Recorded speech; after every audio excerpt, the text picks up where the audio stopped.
Everybody's on their feet, standing on whatever they can stand on. Chairs. There's Jimmy Carter now, up on the platform.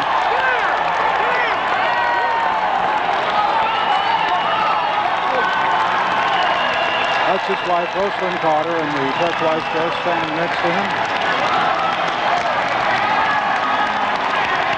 Greeting friends, relatives, his sons.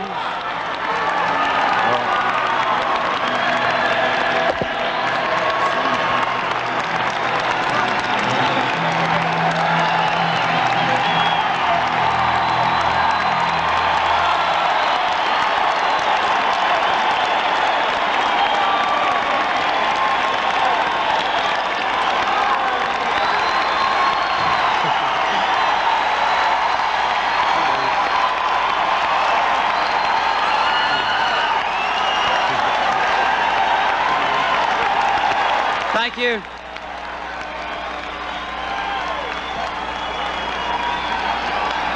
Thank you very much. Thank you, everybody.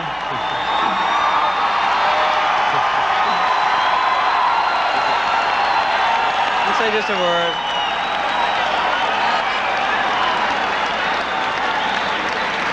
Let me say just a word to you. This tremendous crowd at 4 o'clock in the morning represents hundreds of millions of American people who are now ready to see our nation unified, and I want to congratulate the toughest and most formidable opponent that anyone could possibly have, President Gerald Ford.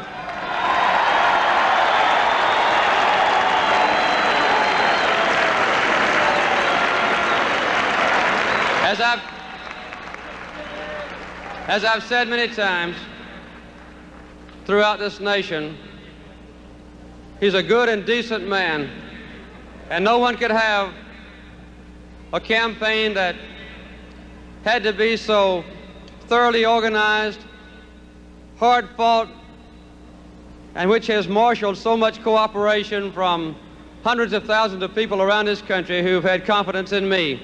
And I pray that I can live up to your confidence and never disappoint you.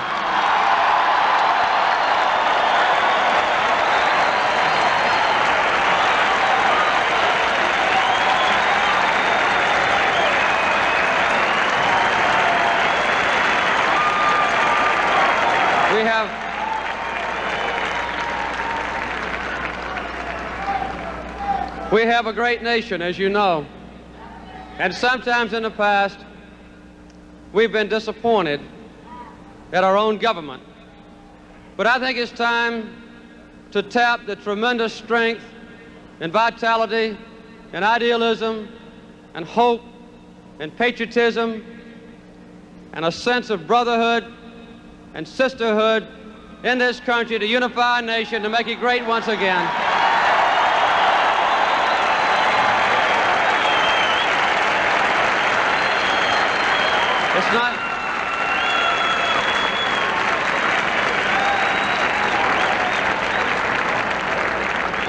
It's not going to be easy for any of us.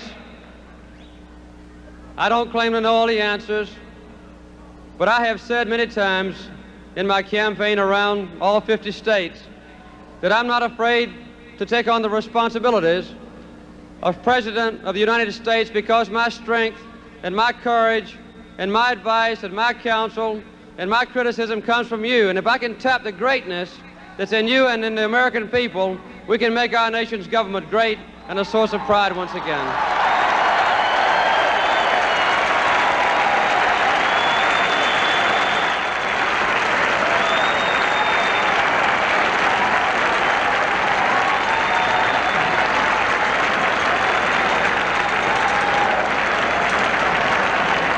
Are you proud of our nation? Do you think we can help to unify it and bring it back together? Do you think we can put our people back to work? So do I.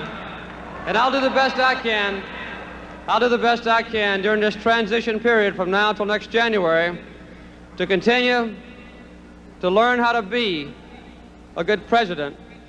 And I've learned in the last 22 months, I believe, as well as any human being could have learned, what our people are, what we have been in the past, and what we can be. And I believe that this next 4 years, that we will have a sense of purpose, a sense that the government belongs to us, a sense that we participated in this campaign, and now I welcome all of those in the United States, whether they, like you, supported me or supported Mr. Ford or someone else. It's time for us to get together, to correct our mistakes, to answer difficult questions, and to make our nation great. I want to thank all of you. I love everybody here. You've been great to me. Thank you very much.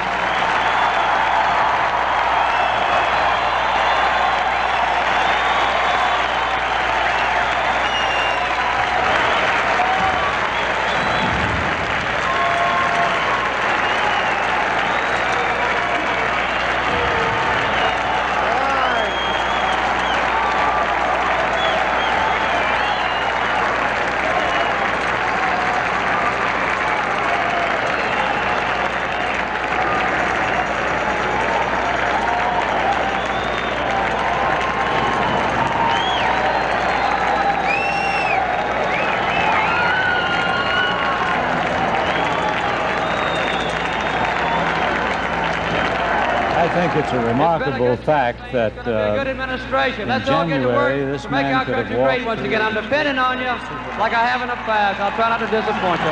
Thank you very much.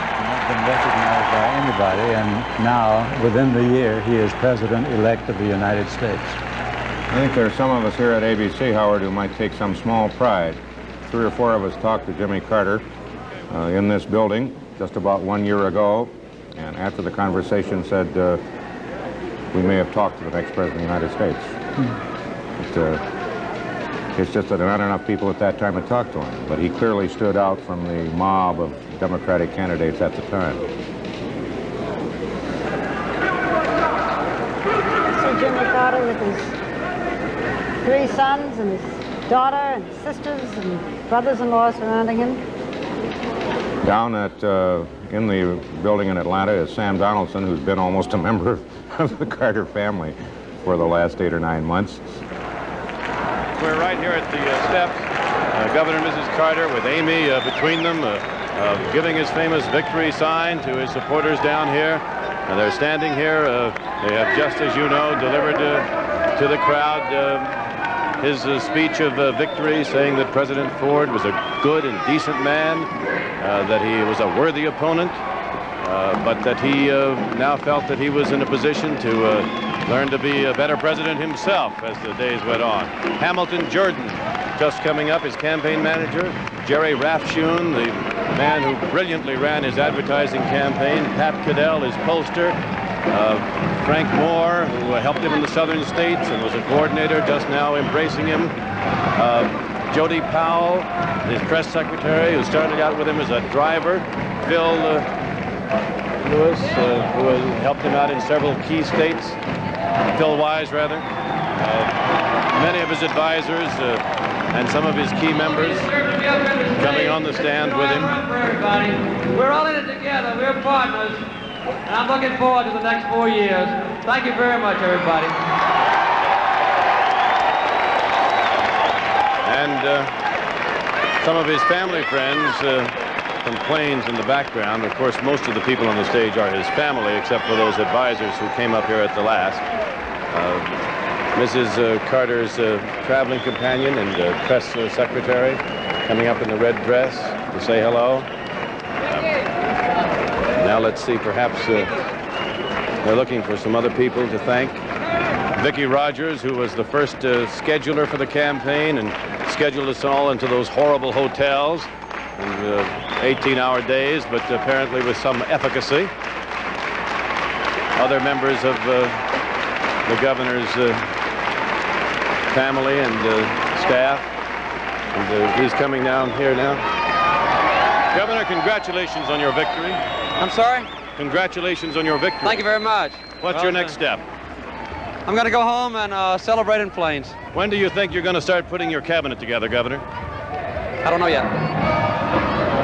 Well, that wasn't much, but at least we have some idea that I think we already had, which was that he was going to go home and rest and celebrate there, of course, in the early morning hours, and then maybe in a couple of days put the family together, or rather put the cabinet together. I guess the family is together.